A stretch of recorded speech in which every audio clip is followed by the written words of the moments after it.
Good morning, good afternoon, and good evening, people on YouTube, and welcome back to William in Japan.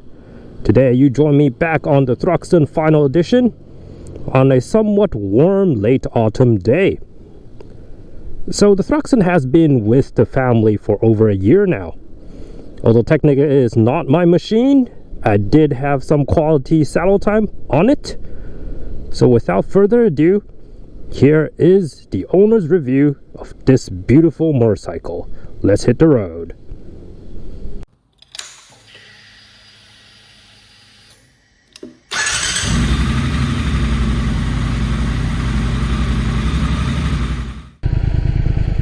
Right, welcome back folks. First of all, let's see how the Thruxton performs as a commuter. It is a large capacity twin engine, so of course it is very torquey, and it comes in nice and low in the rev range. However, even in sports mode, it is still very easy to control. It's not like you will slip when the pavement is a bit wet. And frankly speaking, it is a very tame machine under 4,000 RPMs. It did take me quite some time to get used to this power band, since of course you hear the torque numbers. Oh, you see it's only 100 horsepower on top. So okay, this might slip, it might be very torquey. It's over 100 newton meters, of course. But in the end, even in sports mode, under 4,000, it really does not feel very crazy at all. It's tame, it's easy to use, which is great for commuting. In these kind of stop and goes, the throttle isn't choppy. Input is very direct and linear. Other than the ergonomics, I think it is actually quite a good machine if you need to go back and forth back from the office. However, because it does come with bar end mirrors, so it is always the same when you have these. When filtering, you do kind of need to watch out. Ooh. It's a bit wider than you expected. I did change out for these aftermarket ones, but still, the width is basically the same. So yeah, when filtering, that's basically the only thing I need to watch out for. And now since we're coming to a stop, let's talk about the ergonomics. So I am 5'7", that is 171 centimeters tall. I can flat foot both of my ankles, but without much of a curve in my knees anymore. So although the seat height isn't very tall, I do remember it's around 810. I have to double check here. But because of the width of the seat and these black seat panels, I'm not sure if you can see them or not, but those black panels right under the seat, you're spread pretty wide for a two-cylinder, for a parallel twin. So I did expect a bit more or better leverage when I'm at a stop, but it's completely livable. As I said, I do keep both of my ankles on the ground, so it's not a big deal. Other than that, you might need to mention that these are clip-ons. Yes, they are above the triple clamp, but they are still a bit low. It's not low, crazy low, like let's say my old Street Triple Moto 2, which is again still pretty livable, or the 748R, which is a pure super sport or a sport bike position. So it is livable, but it's not comfortable. So if your commute is less than an hour, I'll definitely go for it. If it's over an hour, it really depends on yourself. Personally, I can live with that. I had heard people with back pains that it does kind of eat into you after an hour, but as a whole, the seat is comfy enough. Again, personally, people differ from that. It is on the hard side, but I can live with that. And also with these triple clamps, I think they are high enough. It's not that far away and they're pretty wide, so I am pretty comfortable. So, in summary, for a commuting bike, I think the Thruxton will perform very well. So let's hit some faster roads. Welcome back, folks, as we are on the highway cruising at a roughly 90 kilometers an hour. So basically, highway riding is where I have some gripes with the Thruxton. So first of all, it's the gearing. As I mentioned during the commute part, the meat really comes after 4,000 RPM. It kind of starts pulling after 3,000, but if you're cruising on a highway just like this, and usually you're on a higher gear, or even let's say in 6th gear, so we're doing roughly 100 kilometers now, and we're really under 3,000 RPMs. So if you're wanting to do an overtake, you really need to downshift. Of course, if there's space, if you're not in a hurry, yeah, you can definitely just twist the throttle and let it do its thing. But it kind of goes against a large twin cylinder. I thought, at least looking at the numbers and before even riding this bike, I thought, okay, big torque, I should be able to chug it along like a cruiser. And when you're cruising, it definitely does feel like that. Nice and smooth, a little bit of pulses with the low RPMs you're having. But when you need to overtake, it doesn't give you that punch you want. So yeah, a small, very, very small issue. It's just a bit different from characteristic you might expect from a big twin cylinder. Second thing is, it's definitely not today, and sometimes during commuting as well on a hot day, this engine dumps quite a lot of heat. Yes, again, it's a large capacity, that's very normal. But it kind of, maybe it's because of that radiator. So Triumph did a great job to hide it in the first place. It's between the double cradle frame right in front of us, in front of the engine, under the tank. It's stuck right between. But because it is vertical, I think it kind of affects how well the heat dissipates for this engine. And of course, you can see on the side, not so much up here, there are a lot of cooling fins still. So I guess that's why it's still sometimes considered as an air to water cooled, so twin cooled engine. But yeah, because of that, maybe because of radiator, maybe because it's still an air cooled engine, it dumps heat when it's a bit hot. And I don't mean like a really hot day. We're talking about maybe 23, 25 degrees. It starts dumping heat on your right leg. Not as much on the left, but still you can feel it on both legs. Small gripe, nothing special. And as I said, drop a gear. Oh hell, the Thruxton pulls. So yeah, commuting machine, okay. Highway machine, somewhat meh, but it could definitely livable. It's not like it's deal breaking or anything. The engine's still there. The fairing does help, not as much because it is pretty low, as you can see here, but yeah, it helps, so why not? This machine definitely can do some cruising. If you want, have a seat bag saddle on the back. Of course, you do need to take off the single seat, which I am having right now. You have to get the dual seat, which I also have, and you can strap a seat bag on and off you go.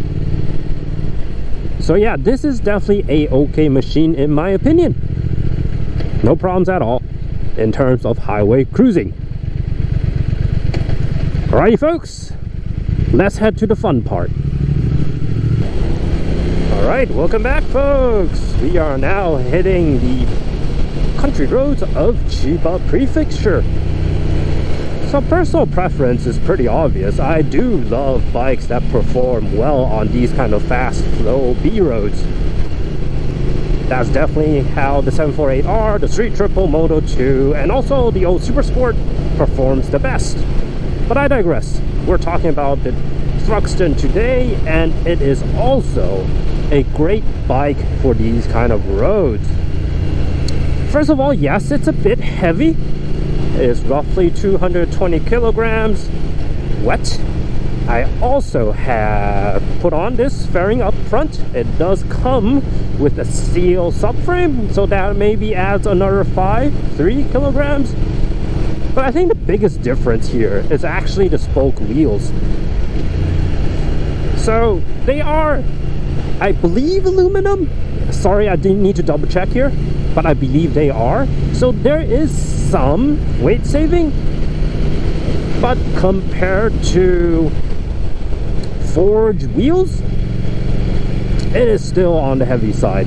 And they are unsprung weight, which means when you're going through these kind of curves, you do need to put in a little more input, but not a lot. It is not a hard turning bike at all, but it does need a bit more input compared to my older bikes. But that also really makes this bike communicating, or at least interactive. It is a great bike if you want to feel you're actually riding the bike and not the bike riding itself. It does have ABS, it does have traction control, but it's nothing like the IMU ones or crazy computer things running it. It's very rudimentary. So I think it is a very good part of riding a machine like the Thruxton. You do feel you are the person riding the bike, and your inputs mean something, and the throttle feels pretty direct.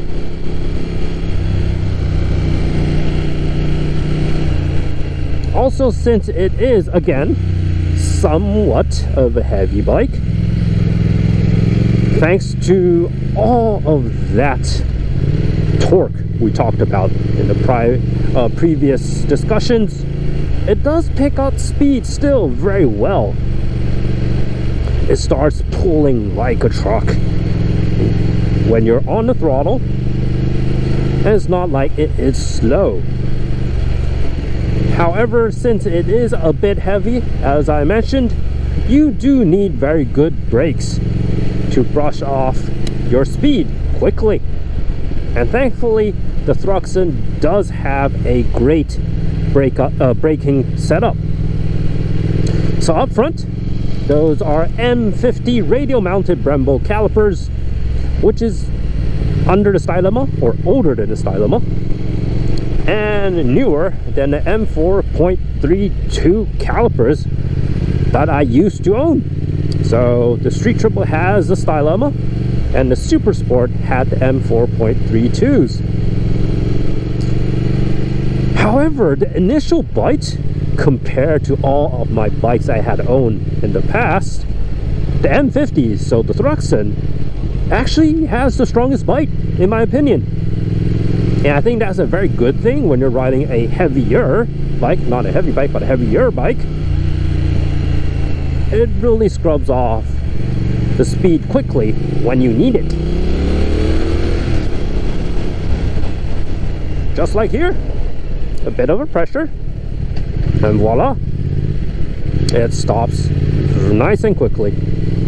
It really shows how much this bike picks out speed and then slows down again. It really does perform pretty well.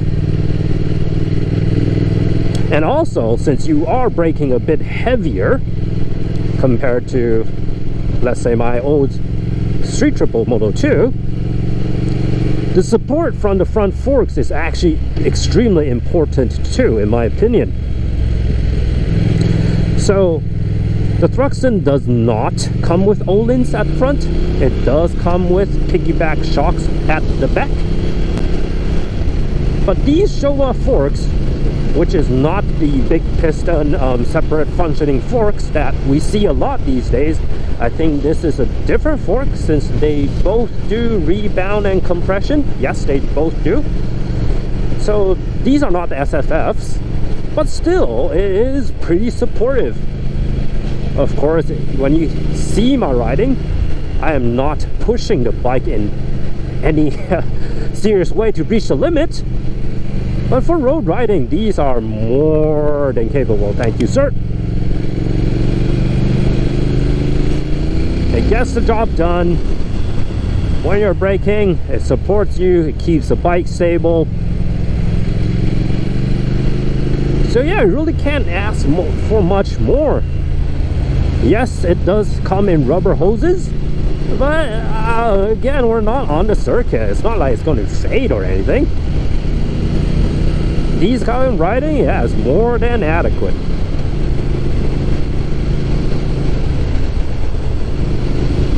Also, it does have ABS and does have traction control, but they are very rudimentary.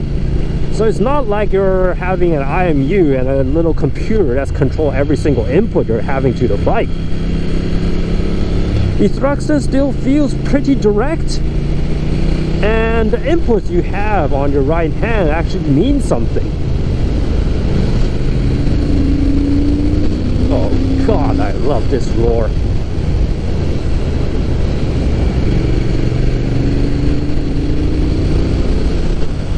So having somewhat of a more conventional or less tech on a bike is actually a good thing sometimes.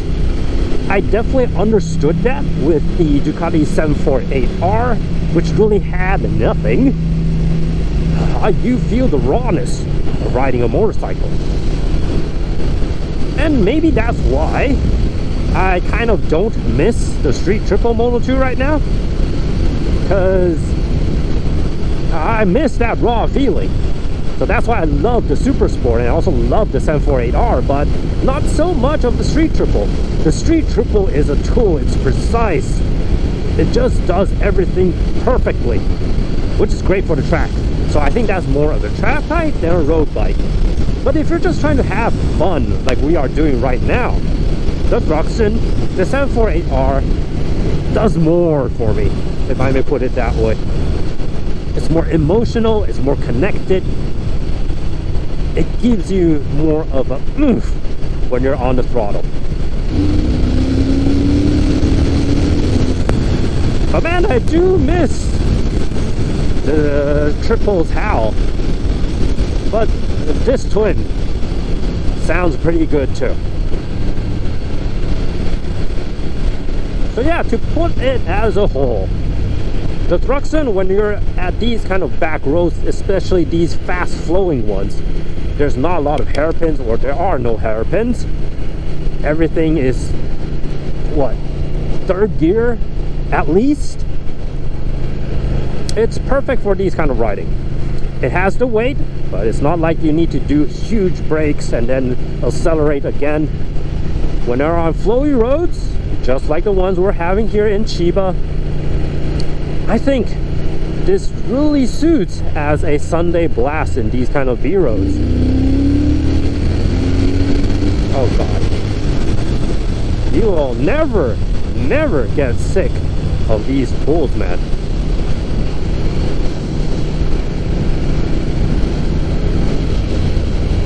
It's kind of a pity that Triumph killed off the Thruxton. They did try to replace it with the Speed Twin RS, but I don't think it's the same bike. It does not have the sexiness of the looks.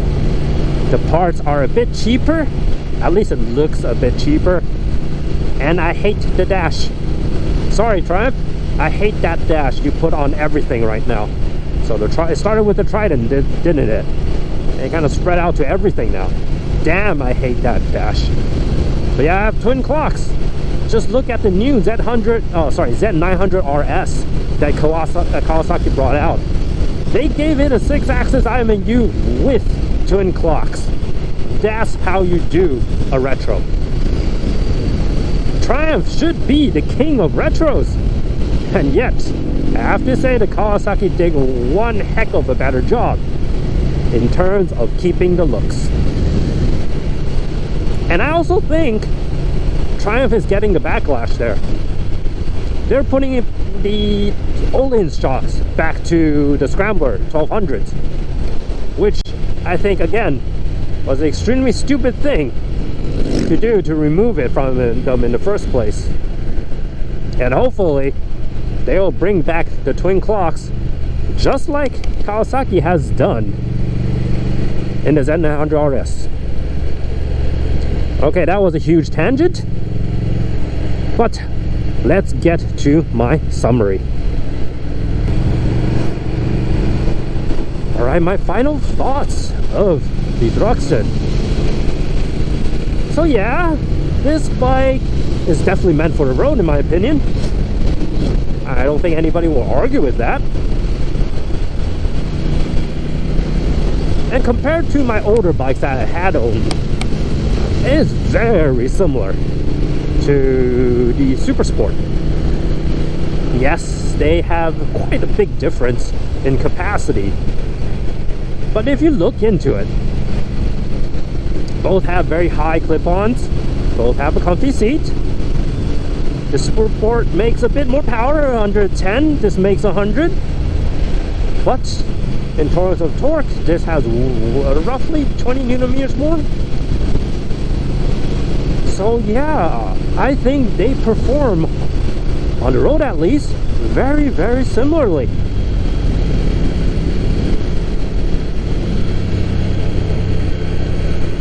Both are meant to have blasts, just like we are doing right now. And both comes with very good forks and braking components. Hence, is very controllable. It rides very steadily. And also, they both are basically the same weight if my memory serves me correctly. I think both are 220 kilograms. They are very similar.